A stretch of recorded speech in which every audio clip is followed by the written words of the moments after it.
Hello, everybody. This is Eric, and I'm doing the second day of quarantine, the evening episode here on St. Patrick's Day. So, St. Patrick, as we all know, is kind of the patron saint of Ireland, and we wear green in America because there's a lot of Irish people that came here. I have a little bit of Irish technically, but you don't have to even be remotely Irish to wear green on St. Patrick's Day. So I thought today's theme, today's talk, can include a bit about St. Patrick.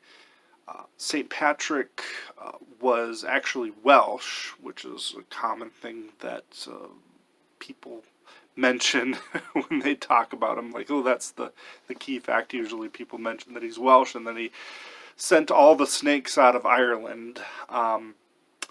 So how can some guy who lived back in the Dark Ages in Europe be relevant today? I think it's really in the adversity. I think especially in America, we've lived fairly indulgent lives for the past half century. We've made ourselves much more comfortable through a lot of technical innovations, relatively stable governance, and all sorts of reasons why we've had, on the individual basis, many people, not everybody certainly in the country, but many people in America have lived very comfortably compared to how people have lived throughout history. St. Patrick, really why he's celebrated today, he made a huge impact in Ireland as far as bringing Christianity to Ireland. But he was forged in a big furnace of fire early in his life. He was like a slave for 6 years, treated brutally in Ireland. He was brought there as like a slave, and then he escaped. And, you know, that is oftentimes attributed to, why he could go back, why he could kind of face the demons that would cause him to be afraid when he went back. And I think that can be kind of applied to all of us, even my time in Japan. That big earthquake really changed my life. I became more courageous, I think, from it, would be probably the best word to put on it. I still consider myself a fairly cautious person, all things considered, but that earthquake made me able to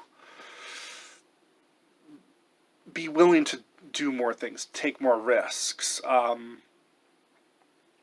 For example, I was not really keen to hunt before that earthquake, or use a gun to hunt or anything like that. I was kind of like, that's dangerous. Even as like a young man, you'd think like, oh, you're kind of young and stupid. I've always been fairly cautious. But after that earthquake, I came back and I said, you know what? I'm going to give this a shot. Literally, no pun actually intended in that. It made me do a few more things like that where I didn't kind of shy away from opportunities as much. And it wasn't because I wasn't afraid. It wasn't because I didn't see the danger. But it's because I kind of trusted myself to get through it. So I kind of think about that with St. Patrick. Like, he was a slave and he really suffered a lot. But if he was kind of then turning around later in his life and saying, I'm going to go back to Ireland, he could kind of lean on the fact like he had already seen the worst of it.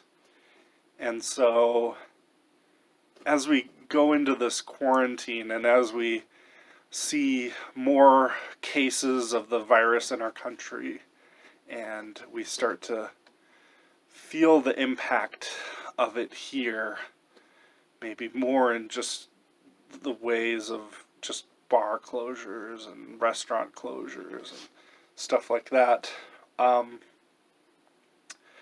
it will maybe just a little silver lining in all of this is that we can really grow from this experience, and we're going to grow in a way that we don't become, it's important to grow in a way that we don't become numb to what's happening. We don't become numb to pain and the dangers and so on and so forth, but we grow in a way that we know we can get through it.